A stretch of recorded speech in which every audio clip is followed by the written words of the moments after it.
네, 통합진보당처럼 독일에서 1956년에 해산된 독일 공산당 해산에 대해서 독일에서는 이제 어떻게 평가하는지를 좀 알아보겠습니다.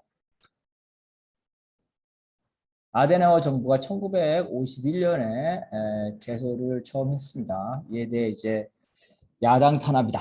특히 3인당과 공산당의 야권연대 협조 이걸 막기 위한 거다. 이런 여론이 있었기 때문에 그 당시 그 헌법재판소 소장은 자유민주당의 중앙위원 출신입니다. 그러니까 이 헌법재판소는 순수한 법관이라기보다는 또 정치적 성향을 가지고 있는 이런 법학자들 이런 사람들도 포함되어 있었습니다. 그래서 정치인이죠, 정치인 야당입니다. 온건 보수 야당이라고 볼 수가 있겠죠. 그래서 이제 야당 탄압이라는 것 때문에 실제로 고민이 돼서 아데나워 수상에게 정당 해산 청구를 취소할 의향이 없냐고 물어봤지만 아데나워 정권은 이제 자신의 정책을 반대하는 독일 공산당을 해산하기 위해서 청구를 취소하지 않았습니다. 이에 헌법재판소 소장이 해산 심판 절차를 진행하지 않는 방식으로 이제 아데나워의 정부의 요구에 불응을 하였습니다. 결국 이 소장이 죽은 후에 재판관 선출 방식을 바꿔서 아데나워 정부가 헌법재판소를 압박함으로써 결국은 헌법재판소가 해산 판결을 내리게 된 겁니다. 해산 판결과 동시에 통합진보당 해산과 비교할 수 없을 만큼의 탄압을 받았는데요. 2만 5천 개의 집과 사무실에 압수수색을 당하고 만여 명의 당원이 체포 혹은 수배되었습니다. 공직에서 이제 추방되는 것은 물론 약 25만 명이 수사를 받았고 그 중에서 최대 15,000명까지 유죄 판결을 받았습니다. 그리고 독일 공산당과 관련이 있다는 노동조합, 농민조직, 각종 조직들, 심지어 스포츠 조직 등 수백 개의 단체가 해산되었습니다. 독일 공산당의 이제 상징을 사용하지 못하는 것 물론 심지어 마르크스 서적도 금지되었으며 또 이제 보호관찰이죠. 독일 공산당 당원들은 방공 서적을 입고 독후감을 경찰에 제출해야 됐다. 그리고 옛날에 박정희 전두환 때 보면은 전향서죠. 전향서. 사상을 바꿨다. 전향서. 그 뒤에는 이제 준법 서약서인데 이런 것들이 독일에서도 이러한 메카시즘으로 수십만 명이 피해를 봤다는 겁니다. 그런데 이 당시에 프랑스, 이탈리아 등 대부분의 유럽에서는 공산당이 합법적으로 활동하고 있었습니다. 그러니까 이들 공산당 서독 이외의 공산당들이 서독의 공산당 해산에 대해서 비판을 하고 자기 정부에 항의를 했겠죠. 인권 탄압을 하고.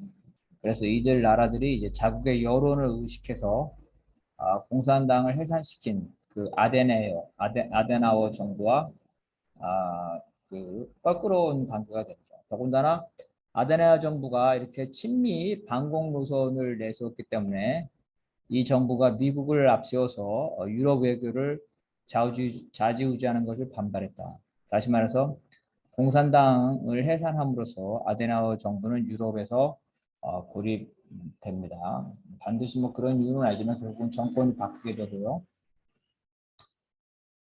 그래서 이제 그 3인당이 연정을 통해서 정권을 잡고 3인당 출신의 이제 빌리 브란트가 외무부 장관이죠. 그래서 이제 공산주의과의 관계를 개선하는 것, 동서독의 관계를 개선하는 동방 정책을 추진하면서 아데나워 정부의 정책을 수정을 하게 됩니다. 그런데 그 공산주의과의 관계를 개선하려고 했는데 과거에 공산당을 탄압을 했죠. 그래서 이러한 것들에 대해서 이제 공산주의 국가들이 소련이라는 나라들이 우리와 관계 개선을 하려면 그 문제를 풀어라 이렇게 요구를 했습니다. 그래서 3인당도 마찬가지고 자민당까지도 이 문제를 좀 청산을 하려고 했다. 결국은 이제 그 헌법재판소의 독일 공산당 결정은 취소할 수는 없습니다. 한번 결정된 거니까. 그렇지만 이제 재건할 수는 있기 때문에 그 독일 공산당과 그 협상을 하게 됩니다. 협상을 하게 되면서 당명을 바꿔서 재건할 수 있다. 그런 것을 이제 권유를 하게 되죠. 권유를 하게 된다. 그래서 이제 독일 공산당이 결국은 재건이 됨으로써 독일 공산당 해산 판결은 실질적으로 효력을 상실합니다. 독일 공산당 당원들은 그 후에 이제 선거에도 출마하고 정상적인 당 활동을 하게 됩니다. 독일에서 이제 독일 공산당 해산 이후에 이 평가에 대해서는 대체적으로 비판적인데요. 이 결정에 참여한 재판관이자 훗날 독일 연방헌법재판소 소장을 역임한 분은 이것은 정당의 해산이라는 것은 특히 독일 공산당의 경우는 선거를 통해서 국민이 선택해야 되는 것이다. 이렇게 이제 이 얘기를 했습니다. 또한 이제 그 독일 공산당의 해산에 있어서 과연 독일 공산당이 서독의 국가 안보를 실질적으로 위협을 했냐. 그래서 독일 공산당의 문제가 좀 있지만 그 문제성이 국가 안보를 위협할 정도이냐, 이런 균형성이 있어야 된다는 거죠.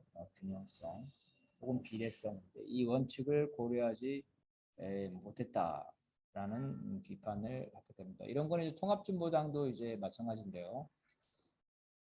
통합진보당 사건에 있어서 이석기 의원 등 문제된 당원들이 통합진보당 해산 사건 당시에 이미 구속이 됐습니다. 그리고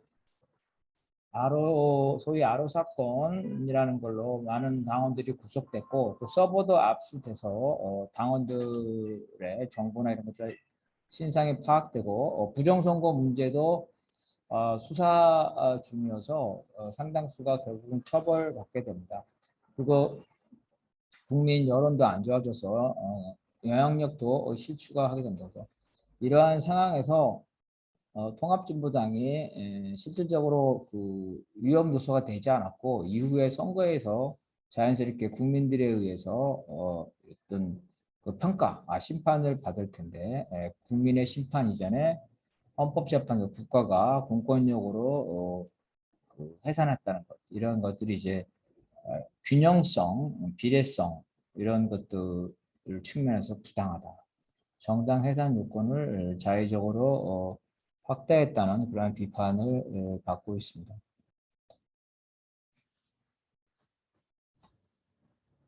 자, 독일 공산당은 뒤에 이제 DK 이름도 비슷합니다. 이렇게 재건이 됐지만 이후에 이제 독일 정부는 이 당의 득표율이 낮아서 실질적인 위험이 없다고 봐서 해산 청구를 하지 않았습니다. 그리고 이제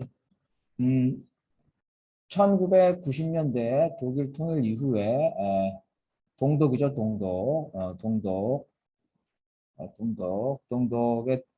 동독과 이제 독일 공산당을 계승한 그 민주사회주의당에 대해서도 이제 해산 청구를 하지 않았습니다. 독일에서는 이러한 정당 해산 제도는 히틀러의 나치와 같은 정당, 전체주의 정당을 미리 해산하려는 그런 이제 방어적 민주주의 측면에서 제도가 만들어졌는데, 이것들이 남용됨으로써 실질적으로 국가를 위협하지 않음에도 불구하고 정당을 해산함으로써 이런 민주주의 원칙이 훼손될 수가 있습니다. 그래서 독일 정부는 이제 독일 공산당 해산 이후에 정당 해산 청구를 신중합니다. 하긴 하는데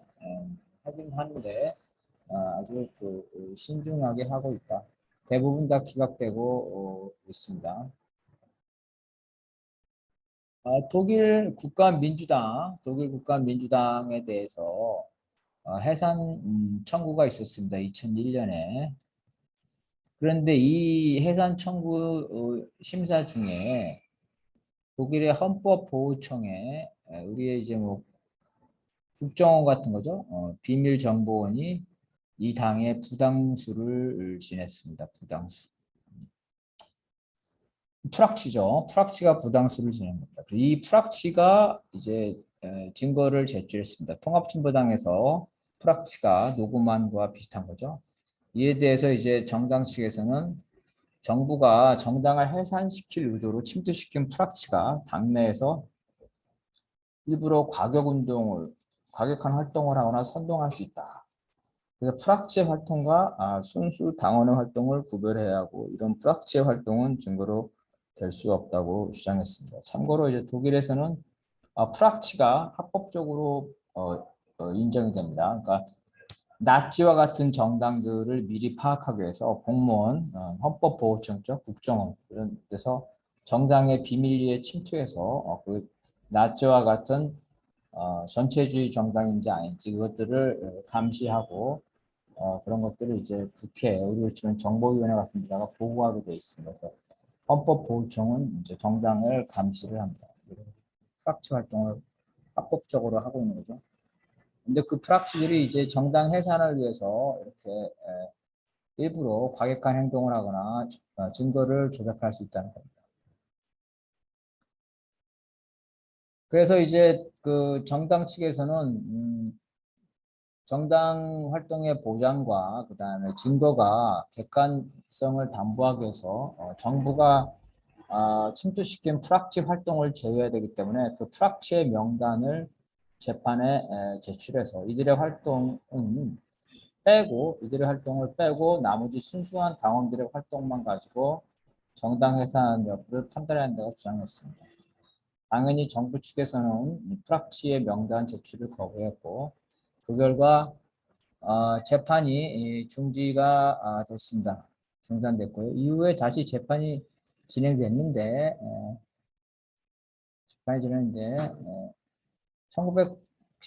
2017년에 기각됐습니까? 그 해산 청구를 기각했다. 그러니까 해산을 못하게 됐다는 거죠.